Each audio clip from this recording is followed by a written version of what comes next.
ஓம் சாந்தி. 9/5/2024 காலை முரளி. ஓம் சாந்தி. பாப் தாதா, மதுவனம். சாராம்சம். இனிய குழந்தைகளே, ஒருவரது பெயரிலும் ரூபத்திலும் சிக்கிக் கொண்டிருப்பதே மிகவும் கடுமையான நோயாகும். அகநோக்குடையவர்களாகி இந்நோயை சோதித்து பார்த்து அதிலிருந்து விடுபட்டிருங்கள்.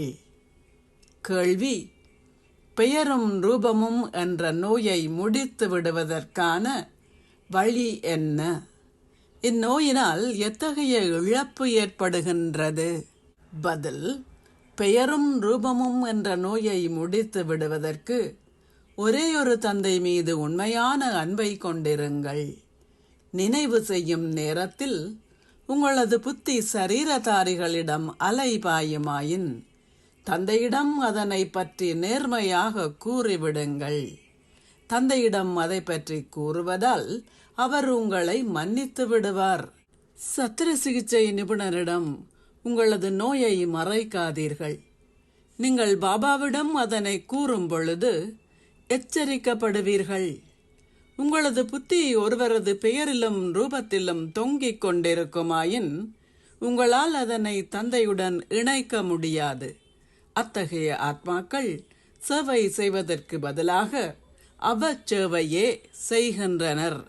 அவர்கள் தந்தையை அபமதிக்கின்றனர்.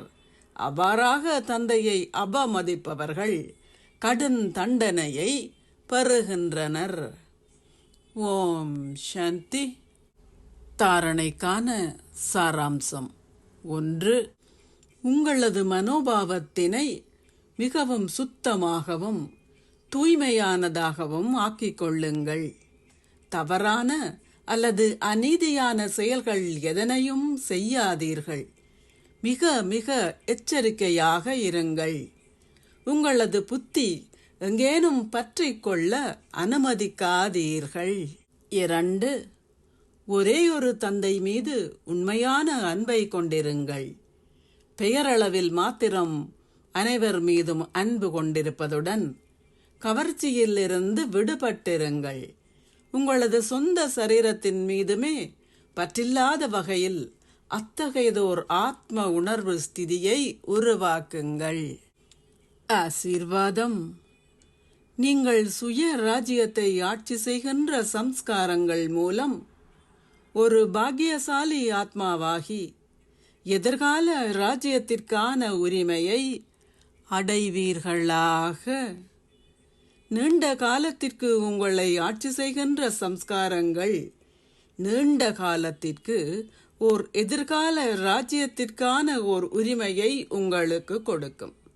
நீங்கள் மீண்டும் மீண்டும் ஆதிக்கத்திற்குள்ளாகி ஓர் உரிமையை கொண்டுள்ள சம்ஸ்காரங்களை கொண்டிராது விட்டால் அப்பொழுது நீங்கள் தங்களை மட்டுமே ஆட்சி செய்பவர்களின் ராஜ்யத்தில் இருப்பதுடன் ஒரு ராஜ்ய பாக்கியத்தை அடையவும் மாட்டீர்கள்.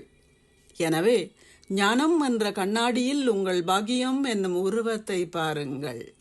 இதனை ஒரு நீண்ட காலத்திற்கு பயிற்சி செய்வதால் உங்கள் விசேடமான ஒத்துழைக்கின்ற பணியாட்களை உங்கள் ராஜ்யத்தில் உங்கள் சகபாடிகள் ஆக்கி உங்கள் கட்டுப்பாட்டின் கீழ் பணிபுரிய வைக்க முடியும்.